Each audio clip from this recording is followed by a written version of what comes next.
ধৰি লওক আপুনি এটা নতুনকৈ ঘৰ বনাইছে আৰু মই তাত আলহী হিচাপে গৈছোঁ আৰু গৈ পেলাই প্ৰথমে আপোনাৰ ঘৰৰ সন্মুখতে পিক পেলাই দিছোঁ।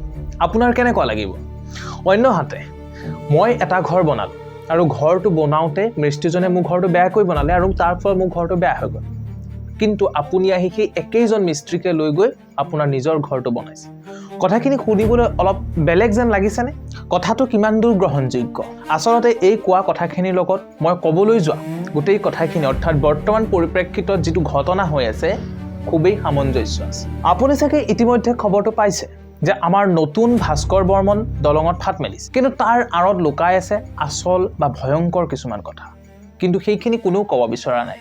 না ৰাজনীতিৰ ফালৰ পৰা তেওঁলোকৰ কোনোবা মানুহে ক'ব বিচাৰিছে, না তেওঁলোকে যোনে কামটো কৰিছে তেওঁলোকে ক'ব বিচাৰে। আপুনি কেতিয়াবা ভাবিছেনে দলঙৰ এই সাধাৰণ ফাটবোৰ দেখি আমাৰ ইমান ভয় কিয় লাগিছে? কাৰণ আমাৰ ছাবকনচিয়াছ মাইণ্ডত কিছুমান ভয় সোমাই আছে।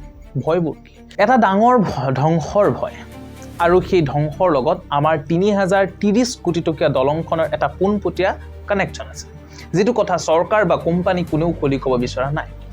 আজি মই কেৱল দলঙৰ ফাটৰ কথা নাপাতোঁ, আজি মই সেইটো কথা পাতিম যিটো এতিয়ালৈকে কোনেও কথা পতা নাই। আচলতে খেলখন ক'ত চলি আছে? আচলতে দোষী কোন? আৰু আমি ৰাইজে নিজে কি ডাঙৰ ভুল কৰি আছোঁ? নমস্কাৰ, মই প্ৰাণজিৎ। আজিৰ এই ভিডিঅ'টো আধাতে এৰি কিন্তু আপোনালোক নাযাব, কাৰণ আধা কথাখিনিয়ে মানুহৰ বিপদ মাতে। আহক আৰম্ভ কৰোঁ আজিৰ এই ভিডিঅ'টো। আমাৰ গুৱাহাটীৰ নতুন দলংখন কুমাৰ ভাস্কৰ বৰ্মন সেতু।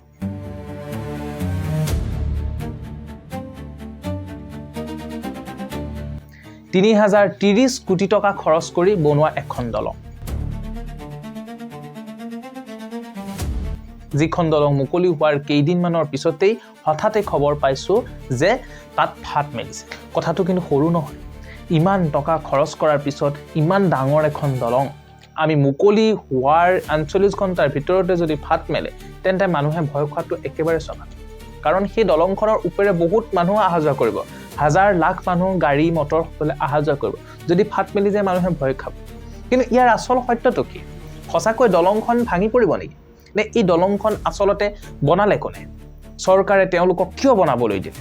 আৰু আটাইতকৈ ডাঙৰ কথা, আমি চৰকাৰ আৰু ঠিকাদাৰক গালি পাৰিছোঁ ঠিকেই, কিন্তু আমি ৰাইজে নিজে কি কৰি আছোঁ?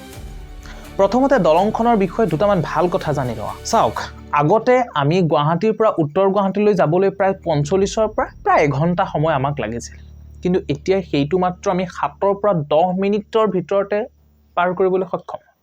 প্ৰায় 8 কিলোমিটাৰ দীঘল এই প্ৰজেক্টটো সঁচাকৈ আমাৰ অসমৰ বাবে বহুত ডাঙৰ কথা, বহুতেই ভাল হৈছে আমাৰ অসমৰ কাৰণে। এইখন উত্তৰ পূবৰ প্ৰথমখন এক্সট্ৰা ড'জ দলং, মানে একেবাৰে লেটেষ্ট ডিজাইনৰ দলং বুলি ইয়াত কোৱা হৈছে। আমাৰ ইয়াত ভূমিকম্প বেছিকৈ আছে, সেইবাবে এই দলংখনত এনেকুৱা কিছুমান বস্তু লগোৱা হৈছে যাতে ডাঙৰ ভূমিকম্প আহিলেও দলংখনৰ একো ক্ষতি নহয়, আৰু আগতীয়াকৈ যাতে কেনেকৈ দলংখন সুৰক্ষিত কৰিব পৰা যায় তাৰ কিছুমান টেকন'লজি এই দলঙত ইউজ কৰা হৈছে।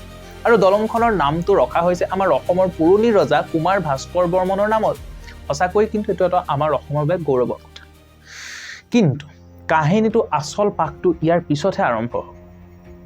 এতিয়া বহুতৰ মনত প্ৰশ্ন আহিছে যে আচলতে এই দলংখন বনালে কোনে আৰু চৰকাৰে তেওঁলোকক কিয় বনাবলৈ দিলে?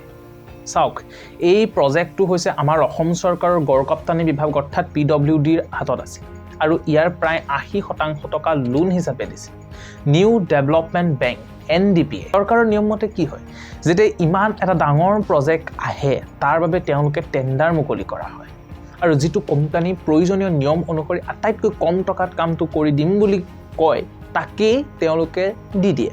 অৰ্থাৎ চৰকাৰী ভাষাত L1 বিডাৰ বুলি কোৱা হয়। তেওঁলোকে কণ্ট্ৰেক্টটো পাই যায়, আৰু এই প্ৰজেক্টটোৰ কণ্ট্ৰেক্ট পাইছিল হাৰিয়ানাৰ এটা কোম্পানী যাৰ নাম হৈছে SP সিংলা কনষ্ট্ৰাকশ্যন।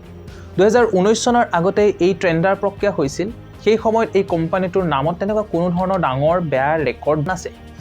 তেওঁলোকে আটাইতকৈ কম দামৰ কোটেশ্যন দিছিল, আৰু নিয়মমতে তেওঁলোকে এই ৩০৩০ কোটি টকাৰ কামটো পাই গৈছিল।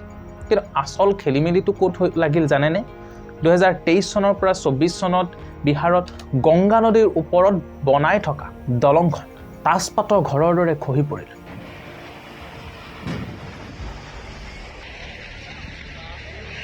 আৰু আচৰিত কথা হ'ল সেই বিহাৰৰ দলংখনো এই একেটা কোম্পানীয়ে বনাইছে এতিয়া আপুনি কওক যেটো কোম্পানীয়ে বনোৱা দলং বিহাৰত খহি পৰিছে সেই একেটা কোম্পানীয়ে বনোৱা আমাৰ গুৱাহাটীৰ ভাস্কৰ বৰ্মন সেতুখনত কিন্তু মুকলি হোৱা প্ৰায় 48 ঘণ্টাৰ ভিতৰতে ফাট মেলা দেখা পাইছো তেতিয়া ৰাইজে বাৰু ভয় কিয় নাখাব অৱশ্যে ইঞ্জিনিয়াৰসকলে কয় যে ডাঙৰ কংক্ৰিটৰ কামৰ ওপৰৰ আৱৰণত সৰু ফাট মেলাটো স্বাভাৱিক তেওঁলোকৰ কিছুমান বৈজ্ঞানিক থিয়ৰি আছে কিয় মেলে কিয় নামেলে ফাট মেলে কিয় নামেলে তেওঁলোকে জানে আৰু চৰকাৰে ইতিমধ্যে IITৰ দৰে প্ৰতিষ্ঠানক পৰীক্ষা কৰিবলৈ দিছে ৰাইজৰ সন্দেহ দূৰ কৰিবলৈ এই পৰীক্ষাটো আমাৰ বাবে বহুত জৰুৰী কিন্তু এটা কথা IIT হওক বা যোনেই নহওক যিমানেই নহওক সাধাৰণ ৰাইজে সেই বৈজ্ঞানিক তথ্যবোৰ কিন্তু বুজি নাপায় সেই বৈজ্ঞানিক তথ্যবোৰ বুজি পোৱাৰ সক্ষমতা সেই ইঞ্জিনিয়াৰসকল বা তেওঁলোকৰহে আছে আমি ৰাইজে কি বিচাৰিব 330 কোটি টকা খৰচ কৰিছে আমি এটা ভাল বস্তু পাব লাগে বাৰু চৰকাৰ আৰু কোম্পানীৰ কথা বাদ দিলো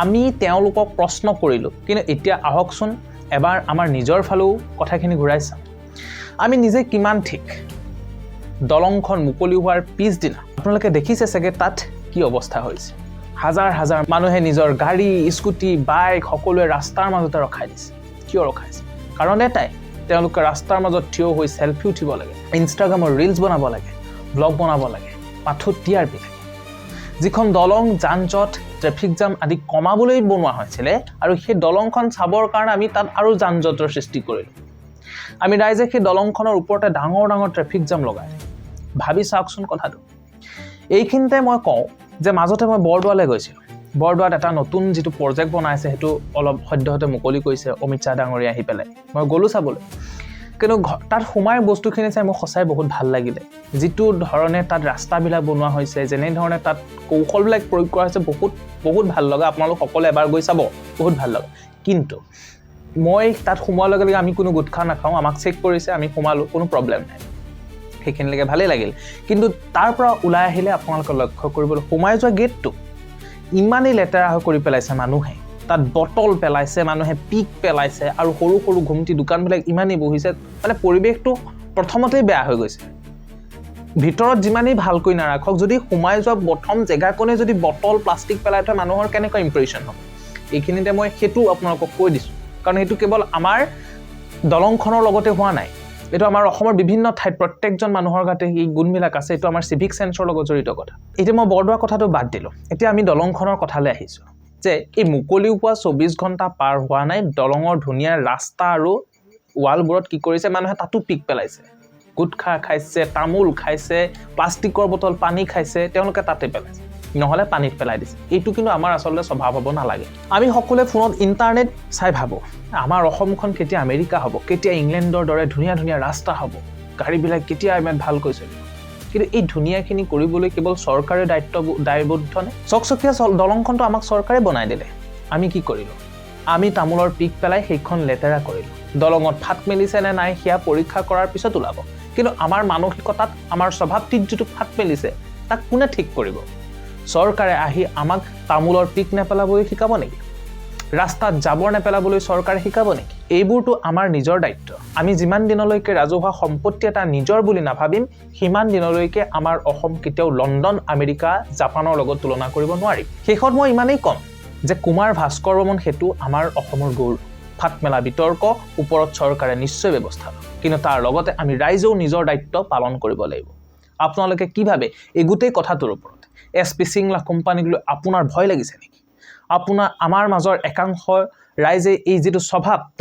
তামুলৰ পিক পেলোৱা ৰাস্তাতে গাড়ী ৰখা বটল পেলোৱা এইবিলাকৰ বিষয়ত আপুনি কি ক'ব তলত কমেন্টত নিশ্চয় জনাব আমাৰ চেনেলত এনেকুৱা দৰকাৰী আৰু সঁচা কথাবোৰৰ কাৰণে সদায় চাবলৈ চেনেলটো সাবস্ক্ৰাইব কৰি ল'ব যদি এইখিনিলৈকে চাই আছে লাইকটো কৰি দিব গতিকে মই প্ৰাণজিত আজিৰ বাবে বিদায় লৈছো আকৌ লগ পাম অন্য এটা এনে ধৰণৰ ভিডিঅতে জয় আই অসম জয় হিন্দ